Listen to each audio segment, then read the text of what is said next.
Hi అండి, welcome back to Asreen kitchen. నేను మీ అస్రీన్. ఈరోజు రెసిపీ వచ్చేసి పెరుగు పులస ఊరకారాన్ని ఎలా ప్రిపేర్ చేయాలో మీకు చూపించబోతున్నాను.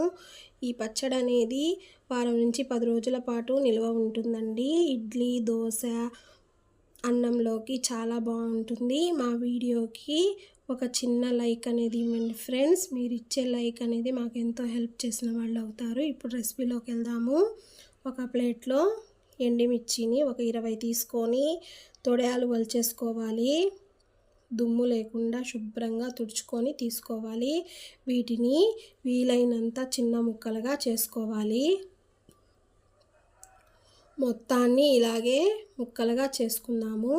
చేసుకున్న తర్వాత వీటిని గింజల్ని సపరేట్ చేసుకోవాలి. ఇలా గనక చేస్తే గింజలు అనేవి సపరేట్ అయిపోతాయి. మనం చేసే ఈ పచ్చడికి గింజలు అనేవి పనికి రావండి. కొన్ని రెసిపీస్కి ఒక్కొక్కలాగా చేస్తారు కదా. ఇప్పుడు గింజలు వేరేగా, మిర్చి వేరేగా చేసుకొని పక్కన ఉంచుకుందాము. ఇప్పుడు ఒక బౌల్ తీసుకోవాలి. ఒక బౌల్లో 1/2 కప్పు వరకు పెరుగుని వేసుకోవాలి. ఈ పెరుగు అనేది 200 గ్రామ్స్ వరకు ఉంటుంది. మనం ఒక స్పూన్ సహాయంతో గడ్డలు లేకుండా బాగా కలుపుకోవాలి. అదే బౌల్లో కాస్త వాటర్ వేసుకొని మజ్జిగ కన్నా కొంచెం థిక్గా ఉండేటట్టు కలుపుకుందాము. ఇలా కలుపుకున్న తర్వాత ఎక్కడ ఉండలనేవే ఉండకూడదు. క్రీమీ టెక్స్చర్ వచ్చేంత వరకు కలుపుకొని ముందుగా మనం తుంచి పెట్టుకున్న ఎండుమిర్చిని వేసేసి ఈ పెరుగులో మొత్తాన్ని కలుపుకొని ఈ పెరుగులో ఈ మిర్చిని పులయబెట్టాలి. అంటే 1 గంట పాటు నానబెట్టుకుంటే ఈ మిర్చి ఈ పెరుగులో బాగా పులిసి మిర్చిలోకి పెరుగు వెళ్ళి చాలా టేస్ట్గా బాగుంటుంది.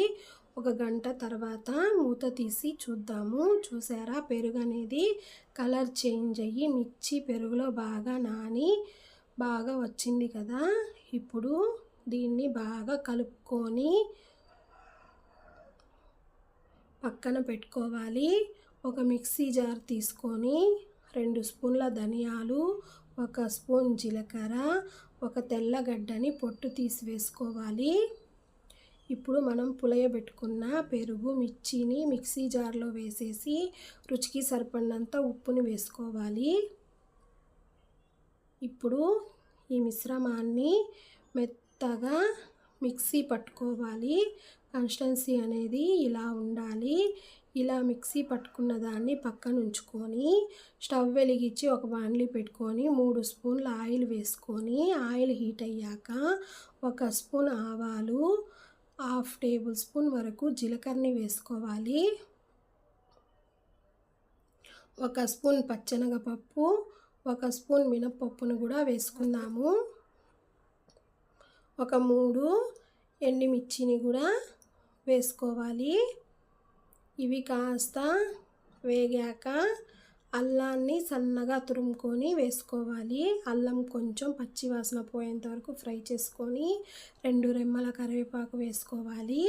కరివేపాకు కొంచెం వాడేంత వరకు ఫ్రై చేసుకొని ఇప్పుడు కొంచెం ఇంగువ పొడిని వేసుకుంటే మనం చేసే ఈ పచ్చడి అనేది చాలా టేస్ట్గా ఉంటుంది.